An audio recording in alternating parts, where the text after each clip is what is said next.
अब मैया ने विचार किया सब लोग आभूषण तो दे रहे लेकिन इसको वस्त्र तो किसी ने नहीं दिया। जब जन्म होता है तो व्यक्ति दशटोन में अनेक प्रकार के वस्त्र आदि लाते हैं, तो मैया ने तत्काल लंगोटी लगा दी अदिति मैया ने। और भगवान वामन देव बड़े सुंदर खड़े हैं।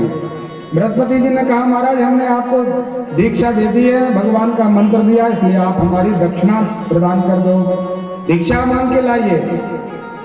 वामन देव ने कहा महाराज जी क्या दीक्षा चाहिए बताइए। बोले आप बलि के यहाँ जाएं और आप बलि से त्रिभुवन का राज्य लेकर के मेरे कमंडल में डाल दीजिए। वामन देव भगवान समझ चले हैं। यहाँ बलि ने सुंदर यज्ञ की रचना की, अनेक प्रकार से यज्ञ चल रहा है महाराज, निरंतर दान हो रहा है। आज प्रातः काल का समय है, बलि ने सुंदर स्नान किया है, स्नान करके गौदान आदि से निवृत्त हुए और गौशाला में जाके देखा, यज्ञशाला को प्रणाम किया और देखा कि बाहर यज्ञशाला के सुंदर बटुक खड़े हुए वामन अंगुल के भगवान। ऐसे ब्राह्मण का दर्शन करके बलि महाराज बड़े प्रसन्न हुए। स्वागतम हो महाभागा, अरे महाराज आपका बड़ा स्वागत है, आपको देख करके मेरा यज्ञ पवित्र हो गया, आपको यहाँ आकर के आपने जो पद रख दिया तो मेरे पुरखे पवित्र हो गए, सभी प्रकार के पूर्वज मुक्त हो गए, आज मेरी ये यज्ञशाला पवित्र हो गई महाराज, आइए आपका सुंदर स्वागत है। वामन देव ने कहा महाराज आपका नाम सुनकर के आए थे, त्रिलोकी में आपके नाम का डंका बज रहा है, इसलिए मैंने विचार किया बलि का दर्शन कर लें। कई लोग तो कहते हैं कि अपना जो बर्मान क्षेत्र है नर्मदा तक उत्तर तक, यही जो ब्रह्मांड घाट है उसके आगे उत्तर तक पर बलि ने यज्ञ किया था, इसी बर्मान क्षेत्र में यही वो 100 यज्ञ हुए थे, यही वामन देव पधारे थे। वामन भगवान ने कहा महाराज आपका दर्शन हो गया, आप चलते हैं। चलने लगे तो बलि ने कहा महाराज जी कुछ लेके तो जाइए, हमारे यहाँ कोई पंडित जी आता है तो हम उनको भेंट कुछ ना कुछ जरूर देते हैं, दान करते हैं। प्रभु ने कहा महाराज जी मुझे दान आने की तो कोई कामना नहीं और ना मैं कुछ लेता हूँ, केवल आपका नाम स्मरण हुआ, दर्शन किया, आप चलता हूँ। बार बार आग्रह करने पर भगवान ने कह दिया महाराज यदि दान देने की इच्छा है तो 3 पग पृथ्वी दान कर दीजिए। कहा ठीक है। संकल्प करने का समय आया, शुक्राचार्य जी ने समझाया, हे सदैरोचनो साक्षात, हे बेरोचन पुत्र बलि ये कोई 52-53 नहीं, ये साक्षात त्रिभुवनपति भगवान विष्णु चल करके आया है, कपटी स्वरूप बना करके तुझे चल के चला जाएगा, सावधान हो जाओ। बलि ने कहा महाराज क्या कहते हो, कहाँ सही कह रहा हूँ, कहीं कहीं झूठ बोलने में भी पाप नहीं लगता। बलि ने कहा महाराज वचन एक बार दे दिया तो दे दिया, मेरा तो वचन है। शुक्राचार्य ने कहा देखो महाराज सावधान हो जाओ, आप श्रीहीन हो जाओगे। बलि ने मन में विचार किया कि ये केवल वामन होगा तो क्या लेके चला जाएगा, 3 पग ले पृथ्वी ही लेके जाएगा, और यदि ये 53 निकल आया अर्थात ये नारायण भगवान का स्वरूप होगा तो अखिल कोटि ब्रह्मांड आदि नायक भगवान संसार को बांटने वाले हैं और मेरे सामने भिक्षा का पात्र लेके आए हैं। हमारे समान बड़भागी ऐसा कौन होगा जो नारायण भगवान को दान करे, परमात्मा को भिक्षा प्रदान करे। इसलिए आज बलि ने अपने गुरु बाबा के वचनों का कोई श्रवण नहीं किया। बलि तजो गुरुदेव, धर्म के लिए बलि ने अपने गुरु का त्याग कर दिया, धर्म के लिए विभीषण जी ने अपने भाई रावण का त्याग कर दिया। आगे चल के कथा आएगी, धर्म के लिए प्रहलाद जी ने अपने पिता का त्याग कर दिया। धर्म जहां पर है व्यक्ति को वहां रहना चाहिए। बलि ने कहा महाराज आनंद लीजिए। भगवान ने कहा महाराज बिना संकल्प का मैं कुछ नहीं लेता, संकल्प में नाम गोत्र पहले मेरा वर्ण हो जाए, मेरा नाम गोत्र आप पूछ लीजिए, आपका नाम गोत्र मैं पूछ करके संकल्प ले लूंगा। ठीक है महाराज। संकल्प के लिए जल डालने की व्यवस्था हुई। शुक्राचार्य जी ने विचार किया बिल्कुल चेला चला जा रहा है और जन्म जन्मांतर की पंडिताई हमारी मिटने वाली है, प्रयास तो करना चाहिए। तो शुक्राचार्य जी ने छोटा सा स्वरूप बनाया और उसी श्रृंगी में महात्मा प्रवेश कर गए। अब जहां से जल निकलता था तो जल में महाराज अवरुद्ध हो गए, फंस गए, वहां जल आ नहीं रहा। परमात्मा ने कहा महाराज जी जल्दी करिए मुझे जाना है। बलि ने कहा महाराज क्या बता ये पात्र में से जल क्यों नहीं आ रहा। भगवान ने कहा मैं समझ गया आपका पात्र बड़ा पुराना सा लग रहा है, जंग वंग खा गया इधर लाओ। भगवान ने एक दर्भ उठाया कुशा का और शुक्राचार्य जी से कहा महाराज पीछे हो जाइए। और जो भगवान ने दर्भ अंदर किया और शुक्राचार्य की एक नेत्र को परमात्मा ने पूर्ण कर दिया। एक नेत्र के बचे भगवान शुक्राचार्य। अर्थात भगवान ने ये सूत्र प्रदान किया इस कथा में कि महाराज लेने देने वाला यदि कोई काम चल रहा हो तो हम बीच में नहीं आना चाहिए। कोई दे रहा कोई ले रहा और आप यदि बीच में उसको कम या ज्यादा करा दो तो महाराज शुक्राचार्य जैसी गति होती है। आजकल व्यक्ति करते हैं, क्या कर रहे हो पंडित जी को इतना दान कर, अरे महाराज जी तो इतने में ही मान जाएंगे, आप इतना दे दीजिए। तो उसका तो पुण्य लग गया, उसने जो दान किया उसको पूर्ण फल प्राप्त हो गया, लेकिन आपने बीच में ही महाराज अपना एक नेत्र गवा दिया, एक दृष्टि कर दी भगवान ने। इसलिए सावधान रहना चाहिए। शुक्राचार्य जी ने विचार किया अपन को चलना चाहिए, त्याग कर दिया। वामन देव का संकल्प पूर्ण हुआ और परमात्मा ने विराट स्वरूप बना लिया। बोले विराट नारायण भगवान की जय हो। अखंड कोटि ब्रह्मांडाधिनायक भगवान ने विशाल स्वरूप बनाया। एक पैर में रसातल तलातल विकल पाताल आदि को नाप लिया। दूसरा पैर उठाया भगवान ने भूभा सप्तम महा और सप्तलोक ब्रह्मांड पर भगवान का पैर पर चला गया। ब्रह्मा जी ने देखा कि मेरे ब्रह्मांड का भेदन करके किसका पैर आ रहा है। परमात्मा के चिन्ह को पहचान लिया, सुंदर जलवाय आचमन करके परमात्मा का पादक प्रक्षालन कर दिया और उसको सुंदर एक कमंडल में रखा। उसी से गंगा मैया प्रकट हुई। बोल गंगा की। बामन भगवान ने कहा महाराज दो तो हो गए, तीसरा कहाँ रखे। बलि ने कहा धन्य है महाराज, आपने कहा था कि हमें थोड़ी सी जगह चाहिए और आप इतना बामन रूप बना के आए और फिर देखा तो महाराज आप जगत के पिता बन गए। अब हमारा जितना त्रिभुवन का राज्य था सो आपने ले लिया, अब कुछ बचा नहीं। लेकिन आप ये बताओ देने वाला बड़ा होता है कि दान बड़ा होता है। दान में दी गई वस्तु बड़ी है या दाता का मन बड़ा है। परमात्मा ने कहा महाराज देने वाले की बड़ी प्रशंसा होती है, दान तो आता और चला जाता है, लेकिन देने वाले की कीर्ति दिग्गंतर तक कीर्ति छाई रहती है। इसलिए दाता बड़ा उदार प्रकृति का होता है। तत्काल भगवान नारायण के सामने बलि लेट जाते हैं। विंध्यावती नाम की पत्नी भी लेट गई तो कहा महाराज इस बलि का आपने सभी प्रकार का धन तो नाप लिया, मन तो पहले से ही आपने आकर्षित कर लिया था, अब ये शरीर भी महाराज आपका है, तन मन धन सब कुछ आपका है। जैसे अपन आरती में गाते हैं तो 1 रुपए गिर जाए तो तत्काल उठा लेते हैं, ऐसा मन है। व्यवहार में कुछ है कहते कुछ है, लेकिन बलि ने महाराज तत्काल सौंप दिया परमात्मा के चरणों में सब कुछ। भगवान ने विचार किया कि इसके अब भाव को और ग्रहण किया जाए, तन मन धन को सौंप दिया। अब मन में कोई गिलानी तो नहीं है, इसलिए बरुड़ पास में भगवान बलि को बांध दिया, बंधक बना के डाल दिया। जिसने संसार का राज्य त्याग दिया दान में, उसको तो जय जयकार श्रवण करनी थी, लेकिन भगवान ने उसी को बंधक बना दिया। उसी समय बलि के यहाँ मनु महाराज पधारे, उनके पूर्वज आए, परमात्मा को प्रणाम किया और कहा महाराज आपने सुंदर मेरे वंश पर कृपा की है। भगवान ने कृपा करके उनको मुक्त किया और परमात्मा ने कहा महाराज जी मांगिए क्या चाहते हो। भगवान से मांगा। इन्होंने कहा कि अभी 7वां मनमांतर चल रहा है, उसमें इंद्र महाराज की अवधि शेष है। 8वें मनमांतर में आप ही राजा होंगे। सुंदर पुरंदर नाम के इंद्र भी राज कर रहे हैं। 8वां मनमंत्र जब प्रारंभ होगा तो उसमें बलि नाम के राजा इंद्र बने, सुतल लोक का राज्य सौंप दिया।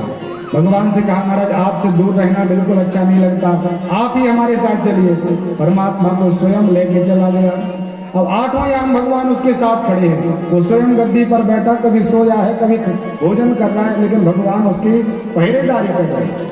वैकुंठ खाली हो गया महाराज तो एक बार पराम्बादि शक्ति जगत जननी मैया लक्ष्मी जी ने श्रावण पूर्णिमा के दिन बलि के यहाँ जाकर के रुदन प्रारंभ कर दिया। नन्ही सी कन्या के रूप में मैया चली गई।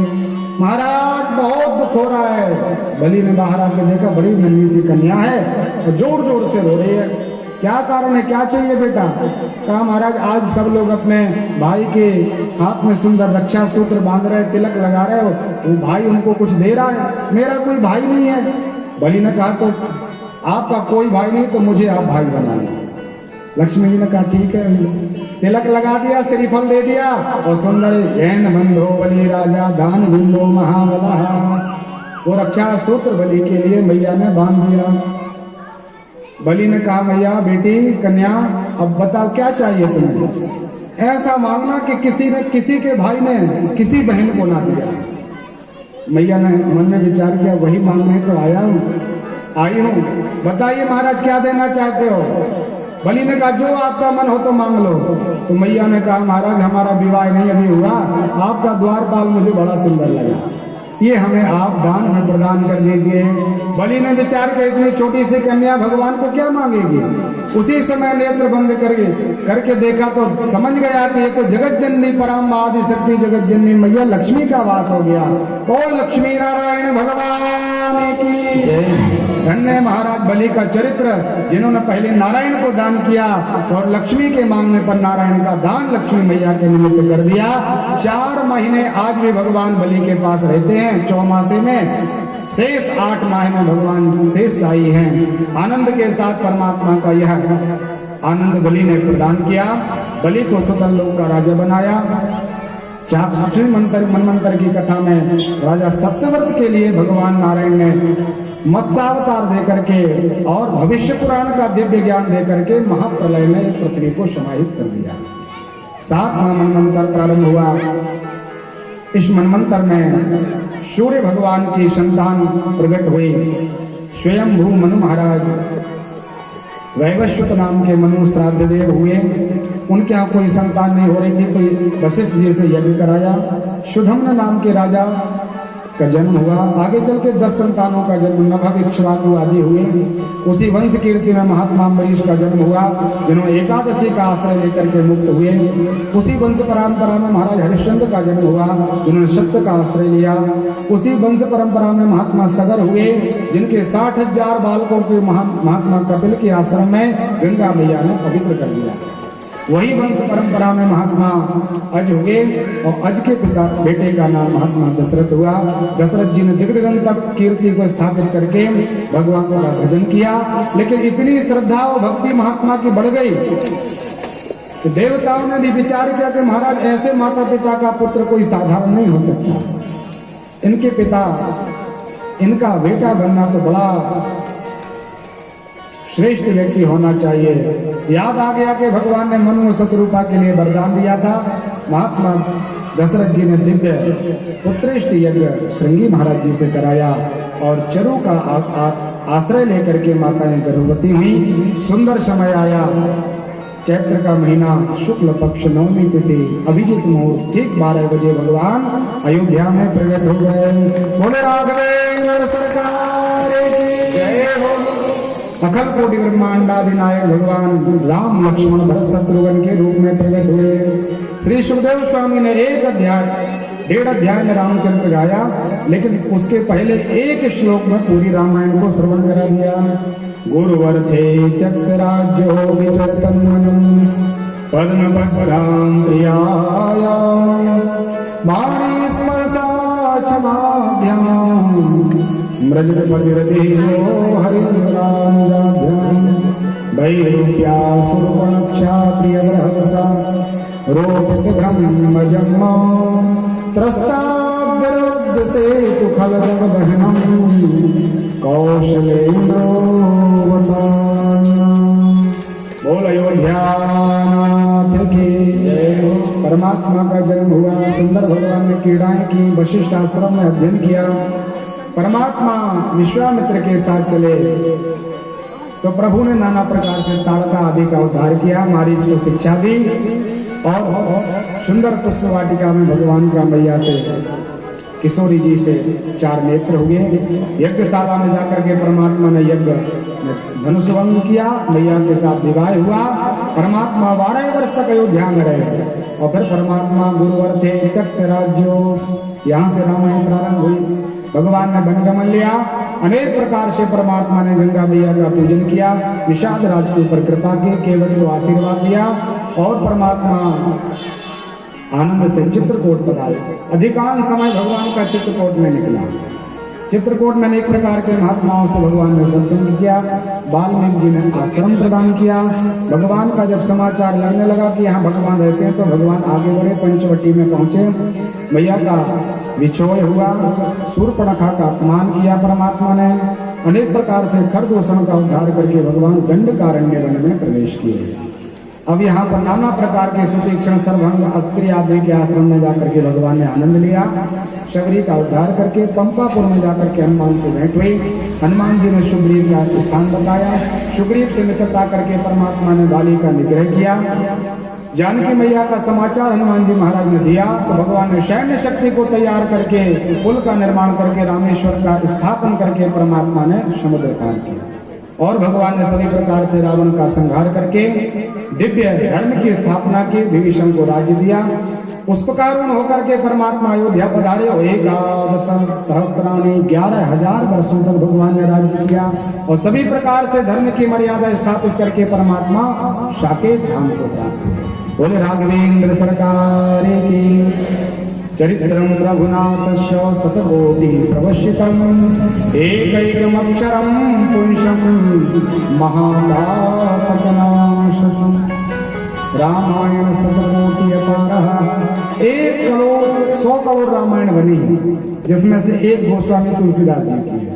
परमात्मा का चरित्र अपार है। इसे संक्षिप्त रूप से सुखदेव स्वामी ने केवल भगवान के भाव को समझाया कि जब तक आप राम जी को समझ नहीं पाएंगे तो कन्हैया के चरित्र में प्रवेश नहीं हो पाएगा।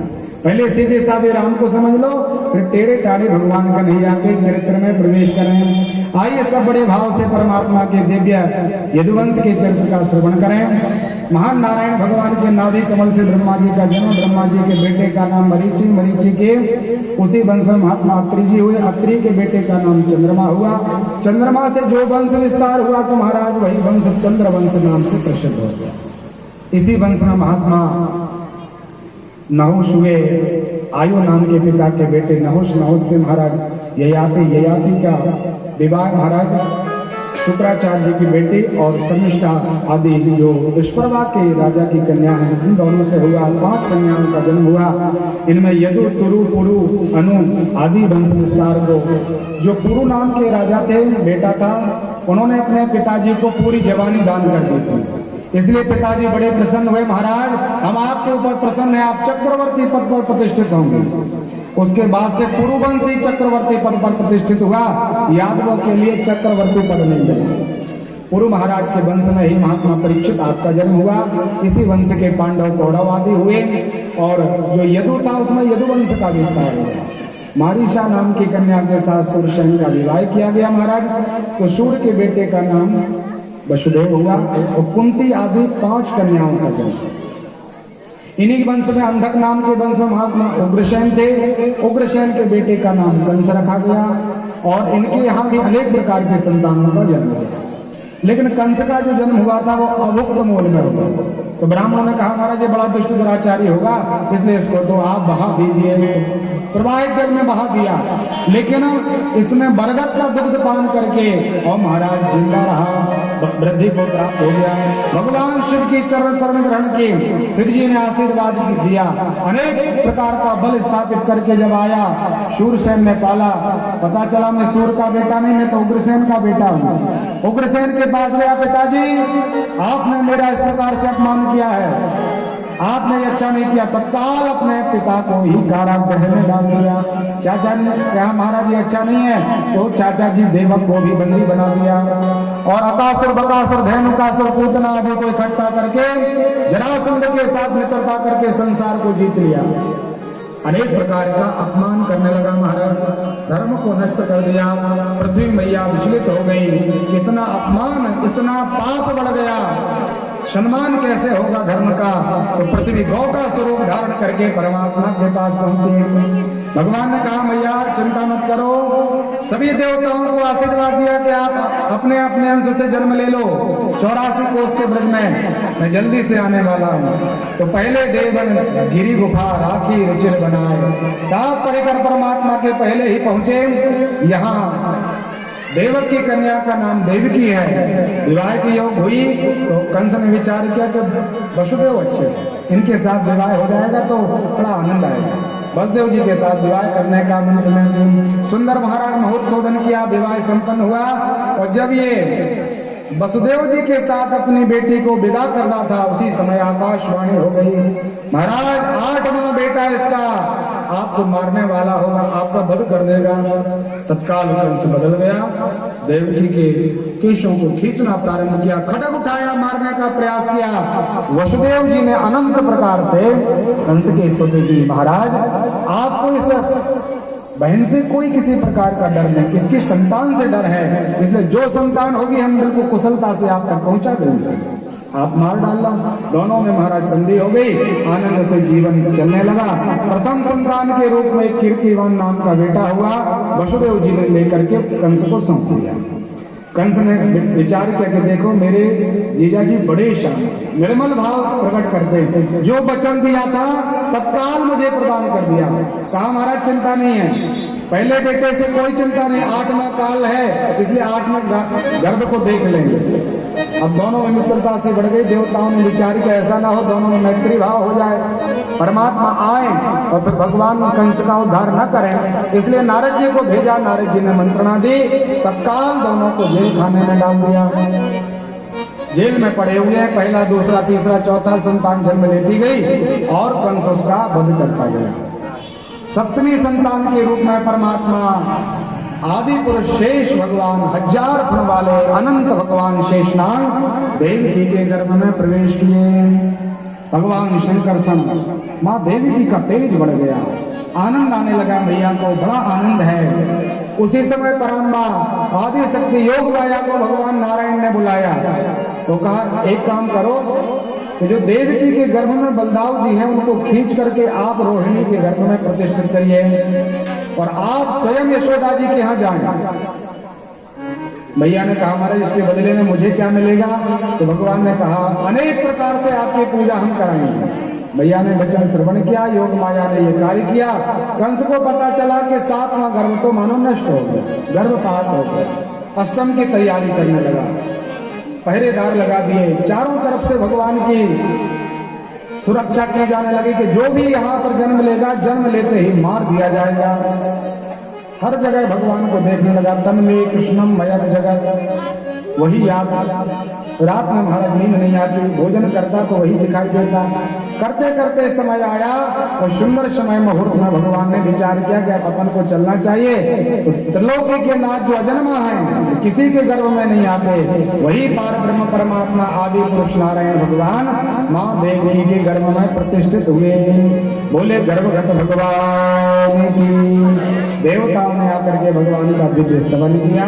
सत्य व्रतम सत्य परम सत्यम आदि मंत्रों से भगवान को 9 बार सत्य कहा। देवता पधारे, भादों का महीना आया महाराज, कृष्ण पक्ष था, अष्टमी तिथि थी, अर्धरात्रि थी, नितांत एकांत गहरी रात्रि थी, चारों तरफ अंधेरा था, वर्षा ऋतु थी, गगन मंडल से सुंदर ध्वनि हो रही थी और बिल्कुल मंद मंद थोड़ी थोड़ी सी बारिश हो रही थी। बुधवार का दिन, हर्षण योग, रोहिणी नक्षत्र और परमात्मा ने ठीक 12 बजे मथुरा के जेल में परमात्मा ने जन्म ले लिया। परमात्मा प्रकट हुए, अभिनंदोत्सव भी प्रारंभ हुआ। इसलिए सावधानी से 5 मिनट भगवान को अपन नंद तक पहुंचा दें। गोकुल में भगवान जब पहुंच जाएंगे तब नंदोत्सव मनाया जाएगा। अब कैसे पहुंचे तो श्री सुखदेव स्वामी समझाते हैं, राजन परमात्मा का रात्रि के समय जन्म हुआ, रातों रात भगवान गोकुल पहुंच गए। गोकुल से परमात्मा आनंद का विहार करने लगे। अकासुर बकासुर आदि का उद्धार परमात्मा ने किया, वृंदावन का आश्रय लिया, यमुना का पुलिन पर भगवान ने गौचारण किया, गोवर्धन आदि का लीला भगवान ने की। अनेक प्रकार से भगवान ने 11 वर्षों तक वहां प्रवास किया। मामा कंस का उद्धार करके परमात्मा द्वारिकाधीश हुए और भगवान ने द्वारिका में जाकर के जितने भी दुष्ट दुराचारी राक्षस थे उनका मानमर्दन करा के, पांडवों की विजय प्रदान करा के परमात्मा 125 वर्ष में धराधाम का त्याग करके चले गए। एक श्लोक में पूरी कृष्ण कथा गा दी। परीक्षित को लगा क्या हो रहा है, मैं 4 दिन से बैठा हूँ कन्हैया की कथा सुनने के लिए और श्री सुखदेव स्वामी ने अनंत प्रकार की कथाएं सुनाई, लेकिन जब भगवान की कथा सुनाने का अवसर आया तो एक श्लोक में ही पूरी कृष्ण कथा को गा दिया। तो 10वें स्कंद के प्रथम अध्याय के प्रथम श्लोक में भगवान श्री परीक्षित जी सुखदेव स्वामी को उलाहना देते हैं। कथितो वंश विस्तारो भवता सोम सूर्यो राज्ञां चो भयवंशानां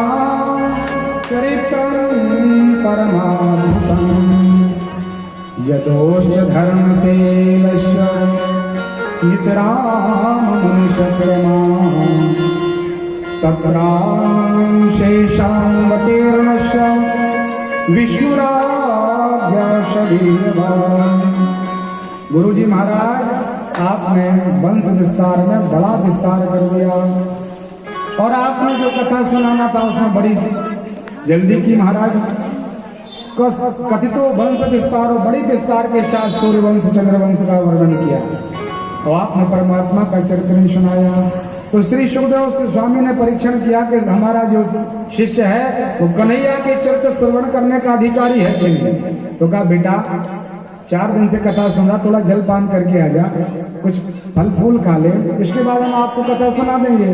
परीक्षित जी ने कहा महाराज जी बहुत ज्यादा हमें केवल और केवल धुनते कर्म वासना श्रोतांजलि रूप स्पहा। एक बार प्यास लगी थी तो मैंने महात्मा शमीक का अपराध कर दिया था। अब तो केवल और केवल यदि प्यास है तो कृष्ण कथा की प्यास है, जो कथा कानों के द्वारा पी करके धुनते कर्म वासना सभी प्रकार की कर्म वासनाओं को त्याग देती है। ऐसे भगवान के चरित्र सुनाइए। तो सुखदेव स्वामी ने संबंध पूछा, यदि आप भगवान की भक्ति करते हैं तो आप किस संबंध से परमात्मा को चाहते हो, वो यहाँ पर श्रवण श्री सुखदेव स्वामी ने परीक्षित से किया। क्योंकि जब तक भगवान का संबंध आपसे बनेगा नहीं तब तक आपकी भक्ति पुष्ट नहीं होगी। भगवान की भक्ति में संबंध जरूर होना चाहिए। भगवान को आप पिता बना लो, माता बना लो, पति बना लो, भगवान को सखा बना लो, बेटा बना लो, कुछ भी तो बना लो, लेकिन कुछ ना कुछ बनाना चाहिए। तो भगवान श्री सुखदेव स्वामी को परीक्षित ने समझाया कि कितने उदाहरण दें महाराज, परमात्मा ने कितनी कृपा की है। अनेक प्रकार के महाभारत रूपी महा समुद्र में नाना प्रकार के तिमिंगल जैसे मत्सराज महात्मा भीष्म, कृपाचार्य, द्रोणाचार्य, कर्णादि अतिरथी वीर थे। उस महाभारत को पार करने का साहस मेरे पूर्वजों में नहीं था, लेकिन उन्हीं परमात्मा की कृपा से मेरे पांडवों ने, पूर्वजों ने उस महाभारत को, उस समुद्र को ऐसे ही पार कर लिया महाराज जैसे कोई गाय के बछड़े के पैर के गड्ढे को पार कर लेता है। पिता हमने समरे मरंजय। और एक बात, भगवान ने मेरी रक्षा की, मैं भगवान का सहोदर भाई हूँ। श्री सुखदेव स्वामी को परीक्षित कहते हैं कि हम जुड़वा भाई हैं, ट्विंस हैं हम। भगवान कृष्ण और परीक्षित ये दोनों सगे जुड़वा भाई हैं। परीक्षित जी ने जब कहा तो सुखदेव स्वामी ने कहा महाराज कैसे आप जुड़वा भाई हैं? तो समझाया द्रोणस्य विपुलस्य मिदं वदंगम संतान बीजम कुरु पांडवानाम।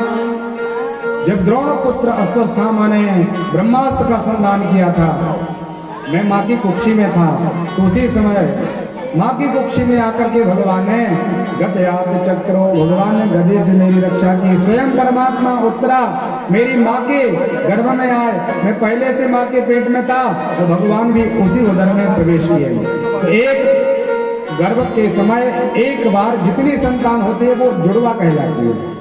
तो मैं परमात्मा का सगा भाई हूँ, इसलिए महाराजा परमात्मा के दिव्य चरित्र सुनाइए। भगवान श्री शुक्राचार्य महाराज निमग्न हुए और गोविंद की कथा में लीन हुए। अर्धरात्रि के समय में भगवान कन्हैया ने जन्म लिया। शंख चक्र भुजा परमात्मा पूरे बिल्कुल लक्ष्मी नारायण बन के आए थे। यदि इसी समय लड़ाई करना पड़ेगा तो मामा जी को तत्काल ठिकाने लगा देंगे। भैया ने कहा महाराज अभी रुक जाइए, थोड़ा सा हमें बाल्य भाव का भी सुख प्राप्त हो जाए, कहा जल्दी से आप बालक बन जाएं। परमात्मा ने कहा आप ऐसा करना, मैं बालक बनूंगा, जो भी आपके पास व्यवस्था हो उसमें रख करके तत्काल आप गोकुल जाएं। गोकुल में नंद घर जा करके मुझे छोड़ दें, तो वहाँ जो भी कोई मिल जाए, कन्या हो या बेटा, उसको लेकर के आप वापिस आप प्रवेश करना। इतना भगवान ने समझाया और भगवान बाल कृष्ण के रूप में परिणित हो गए। बोल बाल कृष्ण भगवान की जय। जैसे परमात्मा का स्पर्श किया तत्काल मुक्त हो गए माता पिता। भगवान का आश्रय लेकर के जीव परम मुक्त हो जाता है। हथकड़ियां छूट गई, पांव की पैजनियां छूट गई महाराज, दरवाजे खुल गए, सभी प्रकार के पहरेदार गहरी नींद में चले गए। एक सूप में लेकर के परमात्मा को महात्मा वसुदेव जी चले। सभी प्रकार की प्रकृति ने विचार किया कि अखिल कोटि ब्रह्मांड आदि नायक का आगमन हो रहा है, स्वागत होना चाहिए।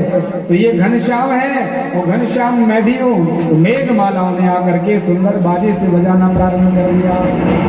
अनेक हल्की हल्की सी बारिश होने लगी। शेष भगवान ने विचार किया कि मेरे स्वामी बिल्कुल छोटे हैं, इनके ऊपर ज्यादा जल न गिर जाए। हजारों घड़ों के द्वारा भगवान शेष ने भगवान के ऊपर रक्षा की। वसुदेव जी को कुछ पता नहीं, तो केवल इतना याद है कि इनको जल्दी से छोड़ के आना है। चले जा रहे महाराज।